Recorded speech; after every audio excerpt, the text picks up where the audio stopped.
Now, I know some of you were hoping, thinking, praying, believing that the thrashing that the Democrats took on November would mean they would have a come to Jesus moment, that they would do a self reflection, they would take a look at their woke policies, they would take a look at the fact that they have absolutely nothing to offer the American people that the American people want. That's why they were overwhelmingly rejected. They were rejected on the border. They were rejected on the economy. They were rejected on how they handle world affairs.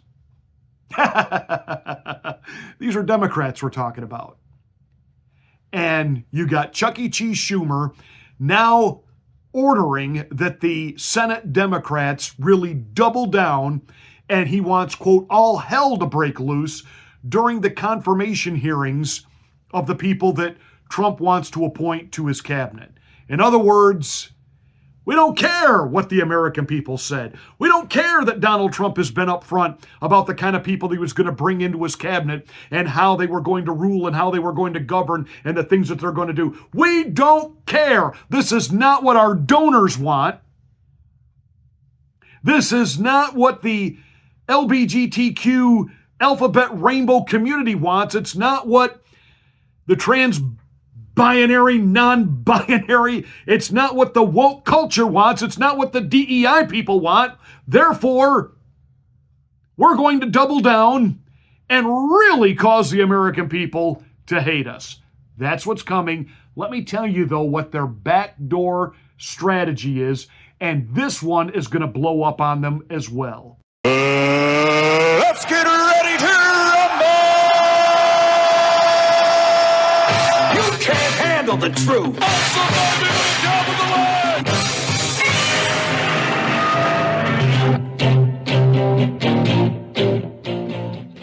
Hi, I'm Pastor Marty. Welcome to the Afternoon Drive. Make sure that you are subscribed to the channel, and once you are, smack the bell, click the word all. That will give you notification of my rants, my ravings, my undeniably flawless reasonings. Hey, please like and share this video. It's the only way that we get the word out that we're here. Thank you so much for watching and being a part of the Afternoon Drive.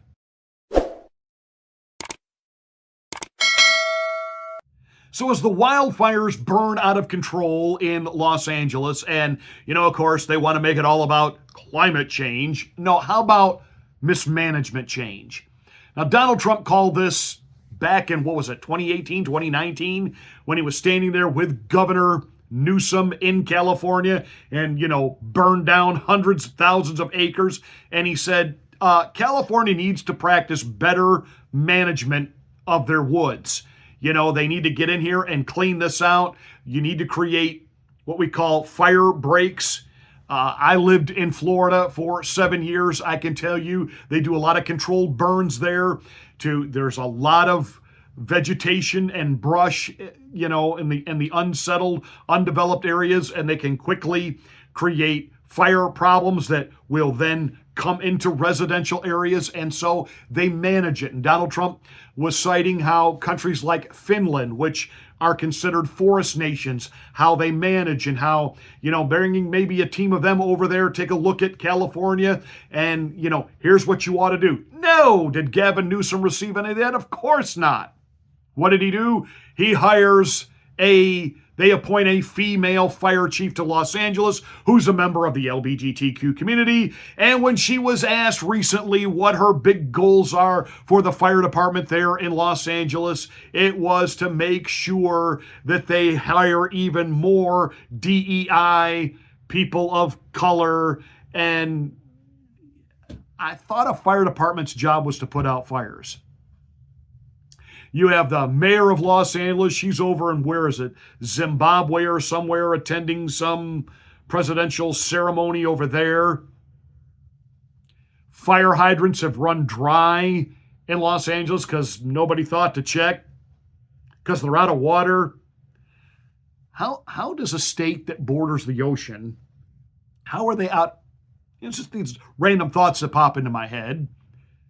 Why don't you pump seawater in to man your sewers and your fire hydrants?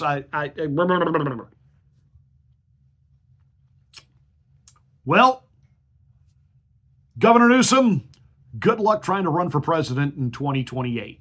Because this is going to come back to haunt you, because this one is completely and totally on you. Donald Trump vindicated right again. The Democrats continually being shown up for their just absolute ineptness, but that's not stopping them. The panels on CNN are in full-blown defend Joe Biden. They're back to saying he's mentally competent. They're back to saying there's no problem on the border. They're back to saying the economy is in great shape. And when Donald Trump comes into office, everything good that happens with the economy, he needs to understand it was all done by Joe Biden. Bullhawk.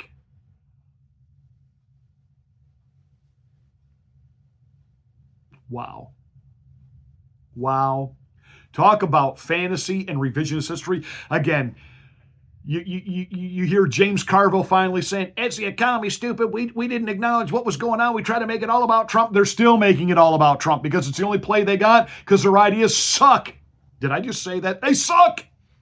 They really don't know how to manage anything. They don't know how to run anything. They don't know how to handle the economy. They don't know what to do with the border. And as far as foreign policy goes, clueless. But there's a new sheriff in town. So let me tell you what they're going to do. No, they're not going to try to give all the credit to Joe Biden. They'll try to do some, because they're got to try to somehow fix his legacy. But as long as Joe Biden is alive and can once in a while get to a TV camera, he'll undo anything that they try to do for him anyway. They're going to say that Donald Trump is now part of the deep state. Their working strategy is going to be, they see what happened with the whole Elon Musk H-1B visas and the fact that it got the Bannon side of the MAGA, myself included. No, we're going to put America first. Then, of course, they tried to spin as Donald Trump is flipped on MAGA and he supports H-1B visa. He always says. He was talking about that back in 2016. That he had no problem letting immigrants come over here who were trained and highly skilled that could contribute something to the American culture, to the American society, to the American workforce, et cetera, et cetera, et cetera. He's always been for that. That is classic conservatism. That is classic. It's just a classic position that sane Democrats and your establishment Republicans, they've always been about that, letting people come in who could positively contribute to society. What Donald Trump has been vehemently opposed to is the illegal immigration and people just coming in here and living off the system and draining our resources and our coffers. Okay. But the Democrats saw that it created this upheaval. So now what they want to try to do is continually portray that Donald Trump has been a sellout. Look how the establishment is coming to him. He's meeting with Bill Gates. He's meeting with this one. He's meeting with that one. Jeff Zuckerberg is now pulling down, the censorship at Facebook, and now disinformation is going to get out there. No, disinformation is not going to get out there. The truth is going to get out there. The media is going to get fact-checked, and the media doesn't want to be fact-checked. The media and the real powers that be, the real deep state, does not want to be held into account. So the spin is going to be that is there, 170 million I see that Donald Trump has raised for his inauguration, all coming from corporate donors. The media is going to keep feeding this narrative now that Donald Trump and the deep state, they've gotten together. They've gotten together in the hopes of riling up the Bannons and others within MAGA to create internal fighting, to thwart and stop the Trump agenda. That's the goal. So you need to understand that when you start seeing headlines, even on places like Breitbart and Newsmax, conservative-leaning publications, when you start seeing things critical of Donald Trump, he's part of the deep state establishment, understand this is a behind-the-scenes Mockingbird, Operation Mockingbird type spoon feeding the media to try to create this image that Donald Trump has been absconded by the deep state and that he really wants war in the Middle East. That's why he said what he said about the hostages, and he really wants war in Ukraine. And that's all the spin. They want to get us at angst with Trump. That's what this is all about. Just understand that. Understand that and don't panic. Don't freak out to it. Now, Donald Trump's strategy going forward has been nothing short of brilliant. I love this whole rolling and trolling of, yeah, we're going to take over Canada. And you know what? I've decided I want Greenland. They got a lot of natural resources. I want them. And you got even some conservatives now, like Megyn Kelly and her panel yesterday, were all like, is he really serious about this? I mean, he's sitting down Junior over and Charlie Kirk, and I don't get that. What is all this about? Well, they do have natural resources we could use.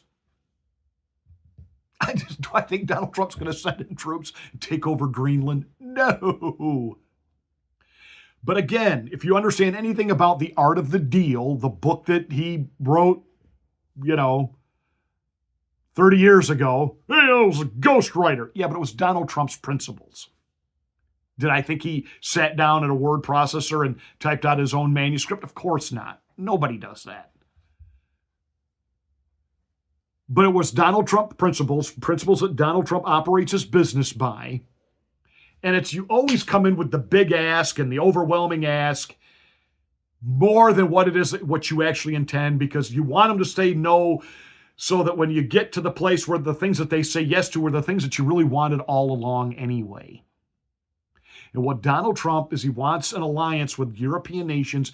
He wants them all to start buying their energy from us. Not the Saudis, not Russia, from us. That's what this is all about. This is all about making America very wealthy, very strong. It's all about setting the pace for who's in charge in the world, that the United States is back. We are going to secure the border. You've got people like John Fetterman. I think his stroke was like a reset. You know, like sometimes your computer, your phone does a factory reset so that it starts operating normally again. I mean, because Fetterman, when he was running for the Senate, was a far left progressive. Then he had that stroke, and now he's talking like a Republican. He said in an interview yesterday, why would anybody in this country be opposed to deporting illegals who come here and commit crime? Why should we be housing them in our jails and then releasing them back into our society? If they come here and have committed a crime, send them right back to where they came from and never let them back in here again. That's John Fetterman saying that. It's scary that he is the sanest Democrat on Capitol Hill right now. Understand what they're trying to do. You got, on the one hand, you got the Chuck E. Cheese Schumers, and the reason that they're saying we got to have all hell break loose on Capitol Hill and fight these Trump appointments is, in reality, the Chuck E. Cheeses and the Nancy Botox Pelosi's and the Barack Obamases, their days are over. They have tanked and destroyed the Democratic Party, and donors want them and their influence gone because they relied on them and their expertise to stop Trump with the lawfare and everything that they threw at him, and nothing worked. So Chuck E. Cheese is he's fighting to stay relevant. He and the neocons are fighting to stay relevant, so they're going to be seen as we're trying to fight Trump. Well, again, what they're totally missing is the American people, by 75%, said what Biden was doing and the direction the country was heading under Biden was totally wrong. Trump got the Electoral College and the popular vote. He has a mandate. So you've got that. Now you've got some of the more shrewd Democrats and rhinos and media. They're going to start trying to create and craft this narrative that Donald Trump is really selling out MAGA. That's going to blow up on him. just like the lawfare did. Just some observations for you. Think about it.